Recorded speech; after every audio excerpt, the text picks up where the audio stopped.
ناظرین آداب، E T V Urdu کے خاص ملاقات پروگرام میں آپ سب کا خیر مقدم ہے۔ بنگلورو کا الامین کالج اور الامین تعلیمی تحریک تعارف کی محتاج نہیں۔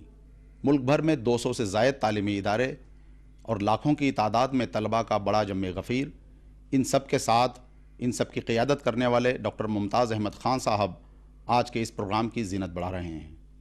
آئیے ہم جاننے کی کوشش کریں گے کہ ڈاکٹر ممتاز احمد خان کی شخصیت کیا ہے، ان کے تعلیمی ادارے کی کیا خصوصیات ہیں، ان کے طلباء اور اساتذہ کا کیا ماحول ہے۔ آج بات چیت میں سب سے پہلے ڈاکٹر ممتاز احمد خان صاحب کا خیر مقدم ہے۔ جی، ڈاکٹر ممتاز صاحب نہ صرف بنگلور اور کرناٹک میں بلکہ ملک کے مختلف مقامات میں اپنی تعلیمی تحریک کو لے کر کے گئے ہیں۔ ہم ان سے جانتے ہیں کہ ڈاکٹر صاحب آپ کو یہ تحریک کہاں سے ملی اور کب ملی؟ میں 1965 میں جنوبی ہندوستان کے شہر ٹرچی سے ہجرت کر کے بنگلور آیا۔ میں بنگلور اس لیے آیا کہ کیونکہ میڈیکل ڈاکٹر ہوں اور یہ میرے ننیال بھی ہے، سسرال بھی ہے، تو یہ اچھا شہر بھی ہے، تو میں سوچا یہاں آؤں اور میری میڈیکل پریکٹس شروع کروں۔ میں یہاں آنے کے بعد دیکھا کہ مسلمان اقلیت جو ہے ان کی ایک اسکول بھی خاطر خواہ نہیں ہے۔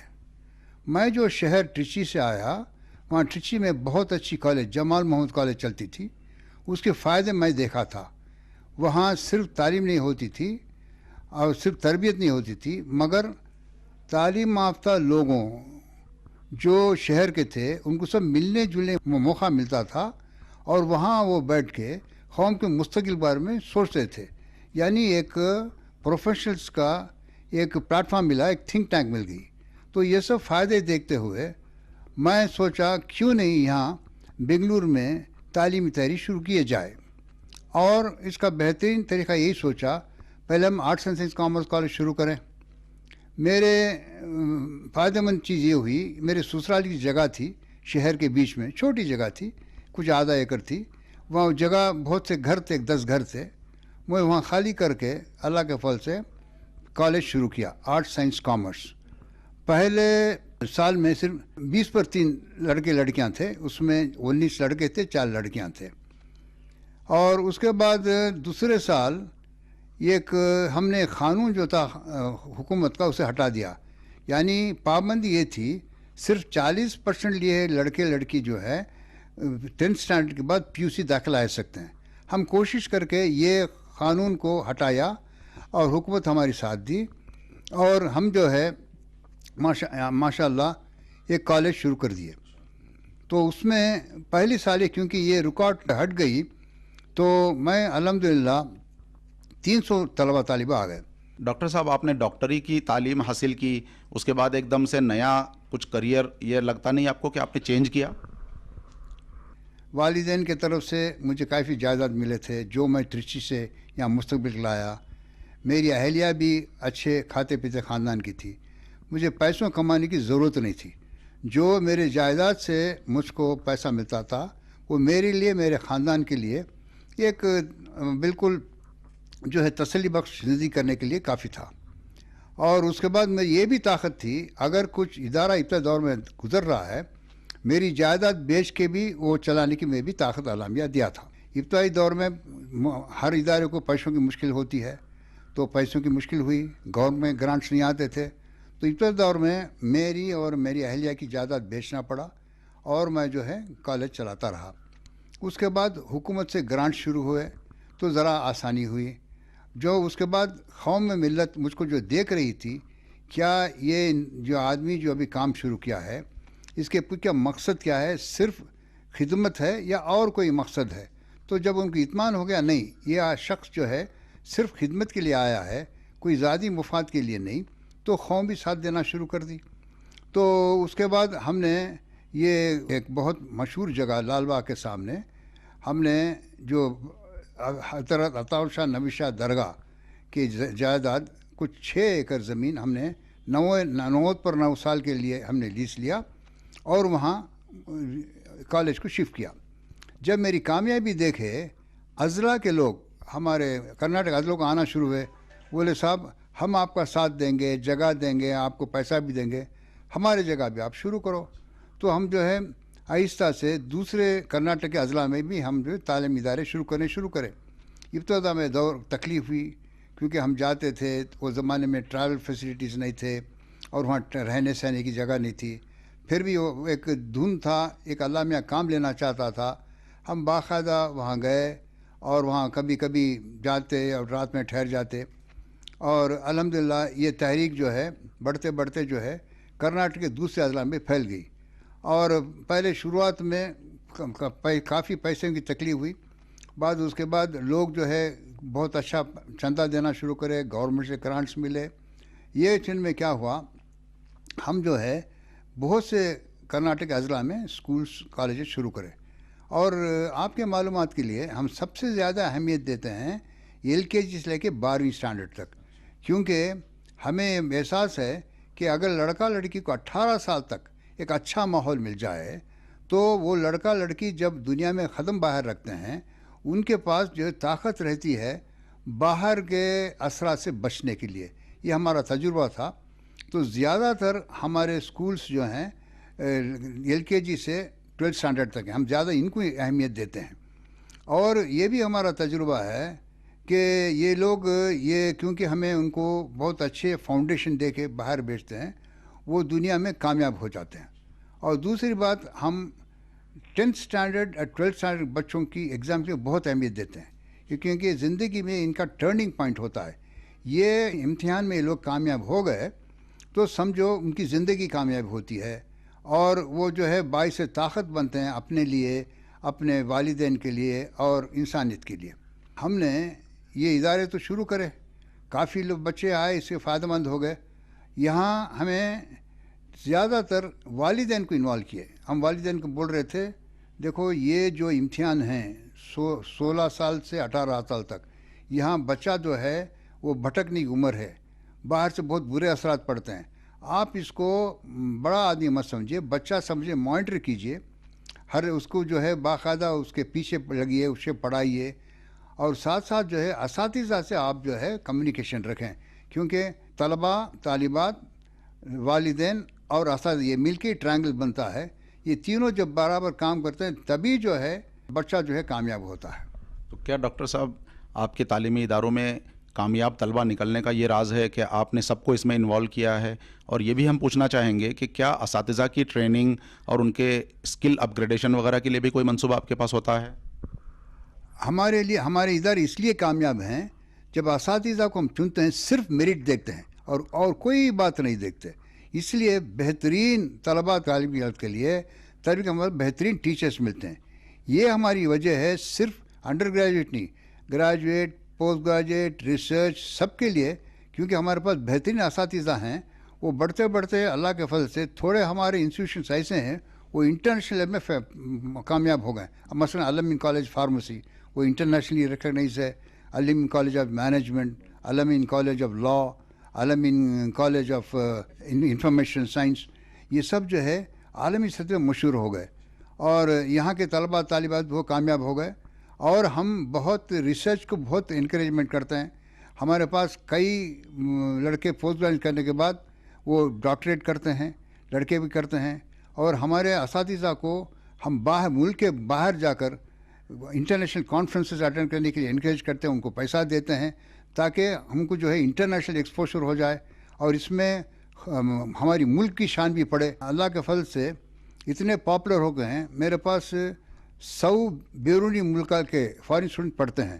اس میں جو ہے ہانگ کانگ کے ہیں، تائی لینڈ کے ہیں، ٹبٹ کے ہیں، ایران کے ہیں، عراق کے ہیں، سعودی عربیہ، یمن، افریقہ. اور ساتھ ہی ساتھ جو ہے ہم جو ہے ہمارا انڈرسٹینڈنگ MOU ترکی کی یونیورسٹی سے ہے، اور اس کے بعد یمن کے یونیورسٹی سے ہے، ساؤتھ افریقہ یونیورسٹی سے. الحمدللہ یہ 50 سال میں، کیونکہ ہم صرف علم، تعلیم، ہی پڑھے تھے اور ہم 3 جانوں کے باتوں کی اہمیت دی. ایک علم کے ذریعے اچھے اخلاق، ایک علم کے ذریعے حلال روٹی کمانے کا طریقہ، اور علم کے ذریعے قومی یکجہتی. یہ کرنے سے ہمارے اداروں میں جو ہے ایک اچھا ماحول بن گیا ہے اخلاق کا، قومی یکجہتی کا. آپ نے جب پہلا ادارہ شروع کیا تھا تو آج یہ ایک پورا تعلیمی اداروں کا بڑا سا جال سا بن گیا ہے. تو کیا پہلی بنا رکھتے وقت اس وقت آپ نے ایسا کوئی خواب دیکھا تھا یا یہ سب کچھ ہوتا چلا گیا؟ میں نے بالکل خواب نہیں دیکھا تھا. میں نے بالکل کہ اللہ ہدایت دیتا اسے عمل کرتا جاتا ہوں. ایمان طور سے میں جو ہے صرف یہی سوچ کے جاتا ہوں اللہ میرے سے کام لے رہا ہے. جو بھی ہدایت آتی ہے میں وہ کام کرنے دیر نہیں کرتا. اچھے خیالات کا اور عمل کے بیچ میں گیپ نہیں کرتا, فوراً شروع کر دیتا ہوں. اور اس کے بعد 15 سال پہلے ہم نے یہ فیصلہ کیا علامین ایجوکیشن سوسائٹی کوئی ڈائریکٹ ادارہ نہیں شروع کرے گی, کیونکہ ہمارے ادارے بہت ہو گئے تو سنبھالنا مشکل ہوگا. اور اس کے بعد ہم یہ فیصلہ کریں کہ ابھی جو بھی ادارے شروع کریں گے اس کے الگ الگ ٹرسٹ ہوں گے. ایک اسپیشلائز ادارے کے لیے الگ ٹرسٹ, ایک اسٹیٹ کے لیے الگ ٹرسٹ. ان کو پورے ہم جو ڈیسینٹرلائز کر کے ان کو پاورس الگ کر دیے. تو ہم جو ہے ان کو ابتدائی طور پہ موٹیویٹ کرتے ہیں, کچھ مدد کرتے ہیں, اس کے بعد ان کو آزاد چھوڑ دیتے ہیں. وہ صرف ہم کو مشورہ دیتے رہتے ہیں. وہ جو تکلیف سے ہمارے پاس آتے ہیں. اور سبسیکوینٹلی اس کے فائدہ یہ ہوا مرکز سے ان کو جو ہے ایک اخلاقی تعلقات ہیں. اگر مرکز کمزور ہوا وہ کمزور نہیں ہوتے, وہ اپنے جگہ مضبوط ہیں. ہمارا چینل ملک کے مختلف مقامات پہ دیکھا جاتا ہے. آپ ہمارے ناظرین کو بتائیں کہ آپ ملک کے کن کن خطوں پر آج کل توجہ کر رہے ہیں, فوکس کہاں کہاں ہے آپ کا, اور کن کن کورسز کو آپ لے کر کے جا رہے ہیں؟ یہ ہمارے جیسے میں بولا ہمارے نظم العلم میں 3 بڑے چیزیں ہیں. ایک جو ہے عام لوگوں کو تعلیم کی طرف مائل کرنا. دوسری بات جو ہے پروفیشنلز کو سب ایک جگہ جمع کر کے ایک تھنک ٹینک بنانا. اور تیسری بات یہ علم کے ذریعے, تعلیم کے ذریعے ہر مذہب کے اور ہر الگ الگ زبان بولنے والوں کو اور جو ہے الگ الگ ہندوستان علاقے لوگوں کو سب ایک فرانٹ میں جمع کر کے قومی یکجہتی کے لیے کام کرنا. اور ساتھ صرف قومی یکجہتی نہیں, صرف انڈین نیشن کے لیے نہیں, مگر آگے بڑھ کے جو انسانیت کے لیے بھی کام کرنا. یہ ہمارا منشا ہے. ناظرین اب وقت ہو چلا ہے ایک چھوٹے سے بریک کا. ملتے ہیں بریک کے بعد.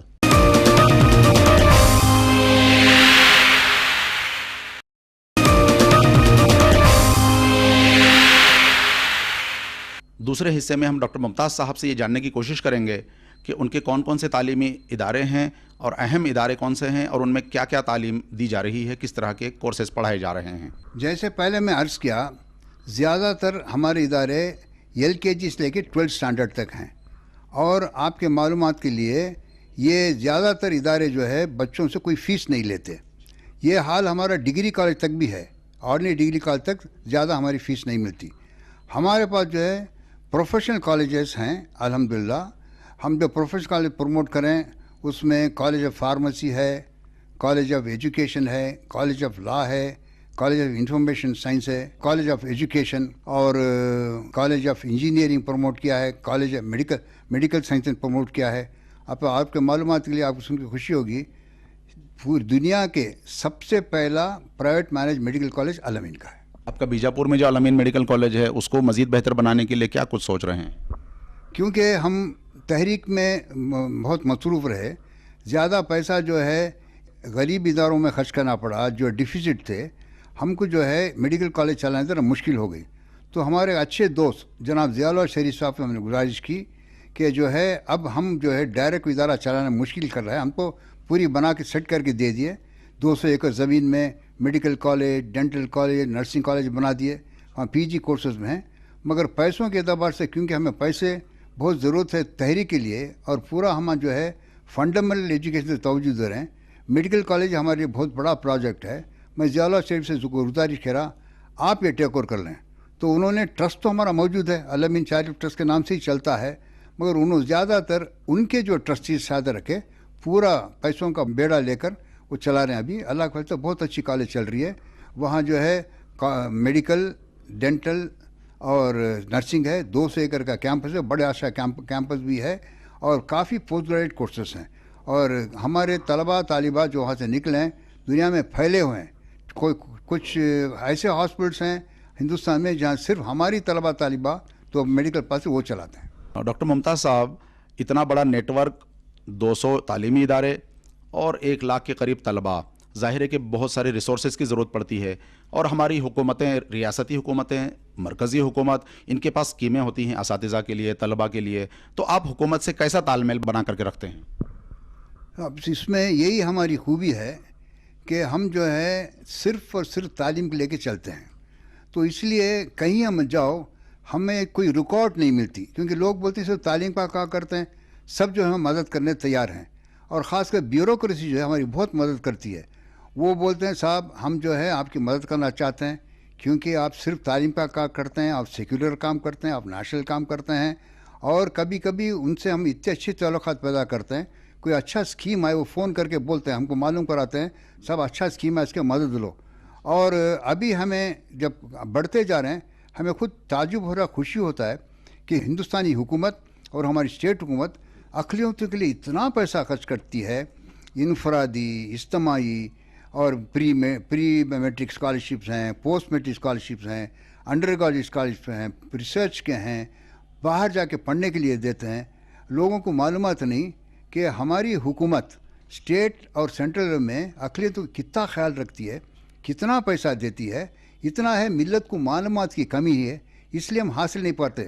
ہمیں معلومات ہو گئی تو ہم جو ہے کافی زیادہ پیسہ جو ہے حکومت سے لیتے ہیں، انفرادی کام کے لیے بھی اور اجتماعی کام کے لیے پیسے طلبہ طالبات کو آتے ہیں، ہمارے اداروں کو بھی آتے ہیں.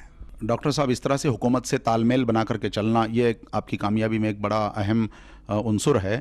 اب حکومت چاہتی ہے کہ ہاسٹلس بنائے، اقامتی ادارے قائم کرے، اور آپ کا بھی شاید یہ منصوبہ ہے، تو یہ کیا منصوبہ ہے جس کے تحت آپ اور مزید رہائشی ادارے قائم کرنے جا رہے ہیں؟ یہ پبلک سیکٹر اور پرائیویٹ سیکٹر کی معاملہ ہوتا ہے. پبلک سیکٹر میں اتنا کمٹمنٹ نہیں ہوتا جتنا پرائیویٹ سیکٹر میں ہوتا ہے. ہمیں ایک طلبہ طالبات کے ان کے بارے میں جانتے ہیں، ان کے فیملی کے بارے میں جانتے ہیں، ایک پرسنل یعنی ایک فیملی ایٹماسفیئر بنا دیتے ہیں. اس لیے ہم چاہتے ہیں کہ ہمارے اسکولز ہو. اردو میڈیم سے تعلیم دیتے ہیں طلبہ کو، وہیں علاقے کی ریجنل لینگویج کنڑا میں بھی تعلیمی ادارے ہیں، اور ساتھ ہی ساتھ ملک کی اور دنیا کی زبان انگریزی اس میں بھی تعلیمی ادارے ہیں. تو آپ ایک وقت تینوں زبانوں میں تعلیم کو عام کر رہے ہیں. آپ ہمیں یہ بتائیں کہ یہ کیسے مینیج کیا آپ نے، اور اس کے پیچھے کیا مقصد ہے کہ ایک زبان پر آپ فوکس نہیں کر رہے ہیں؟ ہم نے زیادہ تر اسکول جو ہے LKG سے 12 اسٹینڈرڈ رکھیں، اس میں اردو میڈیم رکھیں. لیکن ایسے بھی ہمارے پاس ادارہ ہے، بنگال ہے، بنگالی میڈیم بھی ہے، اسام میں آسامی میڈیم بھی ہے. یعنی مادری زبان پہ پڑھانے سے بچوں کو آسانی سے تعلیم ملتی ہے. مگر وہاں وہ اسکولوں میں ہم ہندوستانی زبان نیشنل ہندی اور انٹرنیشنل انگلش کا بھی بہت اہمیت دیتے ہیں. اور ہمیں اطمینان ہے کہ اور خوشی بھی ہوتی ہے کہ ہمارے بچے اردو میڈیم کے پڑھنے کے باوجود جب انگلش میڈیم کو ٹرانسفر ہو جاتے ہیں 11th 12th اسٹینڈرڈ میں، وہاں اچھا پڑھتے ہیں. اور ہمارے پاس اردو میڈیم کے پڑھے ہوئے بچے کافی جو ہے ترقی کر کے بہت اعلیٰ درجے پہنچ چکے ہیں. اب مثلا مجھے دیکھیے، میں تمل ناڈو پھر تمل میڈیم میں پڑھا تھا، اور جو ہے تمل میڈیم پڑھنے کے بعد اس کے بعد کالج گیا، انگلش میڈیم کرا، اس کے بعد میڈیسن کرا. اب آپ کو معلوم ہے کہ تمل ناڈو کے لوگ جو ہے پورے زیادہ تمل میڈیم میں پڑھتے ہیں، مگر ہندوستان کے ایڈمنسٹریشن میں سینٹرل میں ہماری تمل بہت چھائے ہوئے ہیں. ناظرین، اب وقت ہو چلا ہے ایک چھوٹے سے بریک کا. ملتے ہیں بریک کے بعد.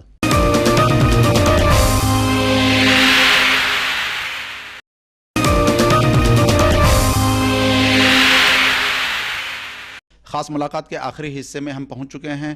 ہم ڈاکٹر ممتاز احمد خان صاحب سے یہ جاننے کی کوشش کریں گے کہ کرناٹک کے سرکاری اردو تعلیمی ادارے جو ہیں ان کی حالت بڑی خستہ ہے. تو ڈاکٹر صاحب، کیا وجہ ہے اس کی، کیا وجہ ہو سکتی ہے، اور کیا اس طرح کی چیزوں کو دیکھ کر کے آپ اپنے تعلیمی اداروں میں بہتری لانے کے لیے اس سے کچھ لیتے ہیں، پاتے ہیں؟ یہ بڑی خوشی کی بات ہے کہ کتنے اردو تعلیمی ادارے حکومت کرناٹک چلاتی ہے اور کوئی حکومت نہیں چلاتی. اور تقریباً میں جہاں تک میرے معلوم ہے تو کچھ 4000 اسکولس ہیں اردو میڈیم. یہ اس لیے یہ لوگ ذرا کمزور ہو چکے ہیں کہ بچوں میں ایک فیلنگ آ گئی ہے، یہ صوبائی زبان پڑھنا، ہندی پڑھنا، انگریزی پڑھنا، اردو میڈیم پڑھے تو شاید ان کو مشکل ہو جائے گی. یہ بات ان کو آ گئی ہے. اس لیے جو ہے یہ اردو میڈیم اسکولس میں لڑکے لڑکیاں جانا کم ہو گئے، کیونکہ they prefer going to either English medium schools, یا دیہاتوں میں کنڑا میڈیم پڑھتے ہیں، یا بڑے شہروں میں انگلش میڈیم پڑھتے ہیں. کیونکہ وہ جو ہے اپنی مستقبل کو سوچتے ہوئے وہ سمجھتے ہیں اگر صوبائی زبان میں انگریزی پڑھے تو ہمیں زیادہ جو ہے مستقبل سنوار سکتے ہیں، اردو میں جو ہمیں فیوچر نہیں. یہ خوف ہونے سے جو ہے بچے اردو میڈیم جانا کم ہو گیا ہے. اس لیے اردو میڈیم اسکولس کمزور ہو گئے، ورنہ اردو میڈیم کا جو ہے بالکل انفراسٹرکچر موجود ہے، باقاعدہ بلڈنگز ہیں، مگر حکومت مجبور ہے کیونکہ وہاں اب آپ کے پاس طلبہ کم ہوتے ہیں، مجبوراً گورنمنٹ جو اردو میڈیم اسکولس میں جو ہے کنڑا کلاسز رکھنا پڑتا ہے۔ ڈاکٹر صاحب، الامین ایجوکیشن سوسائٹی صرف ایک تعلیمی ادارہ نہیں بلکہ ایک موومنٹ یعنی تحریک کے نام سے جانی جاتی ہے۔ اس کے شروعاتی دور میں جس طرح کے افراد شامل تھے، اب کیا ان سب افراد کا ساتھ مل رہا ہے یا ان لوگوں کے ساتھ میں کے علاوہ اور لوگ آپ کے ساتھ میں جڑتے جا رہے ہیں؟ پہلے جب میں شروع کیا لوگ ساتھ نہیں تھے، لوگ بولتے تھے ہاں ڈاکٹر صاحب کرو ہم دیکھیں گے، کیونکہ یہ میرا سسرال تھا اور اس کے بعد نانیال تھا، انفلوئنس تھا، مگر لوگ جو ہے صرف باتوں سے تائید کرتے تھے، ساتھ نہیں دیتے تھے۔ مگر جیسے کامیاب ہوتا گیا ایک زمانہ ایسا آیا اچھے لوگ آنا شروع ہو گئے، پھر گلا گزری شروع ہوگی کہ ہم کو ساتھ نہیں دیتے کر کے۔ ہماری بھی مجبوری ہے، ہمارے پاس جو ہے صرف 22 ایگزیکٹو کمیٹی میں رہ سکتے ہیں، کوئی 20 اسکالرشپ کمیٹی سب تو نہیں دے سکتا میں، مگر جنرل باڈی انکریز ہوتی جاتی ہے، ہمارے کچھ 600-700 ممبر ہیں، وہاں سے تائید مدد ہے، مگر جنرل پبلک جو ہے ہمارے اسٹیٹ میں باہر بھی وہ صرف کام دے کے مدد کرتے ہیں۔ یہ زمانہ نیا زمانہ ٹیکنالوجی کا زمانہ ہے، آئی ٹی کا زمانہ کہلاتا ہے، اور اس سے متعلق آپ اپنے اساتذہ کو کیسے اپ گریڈ کرتے ہیں؟ اپنے طلباء کے لیے کیا نئے کورسز اس طرح کے رکھے ہیں؟ کیا پروفیشنل کورسز میں میڈیا کے کورسز وغیرہ شامل ہیں؟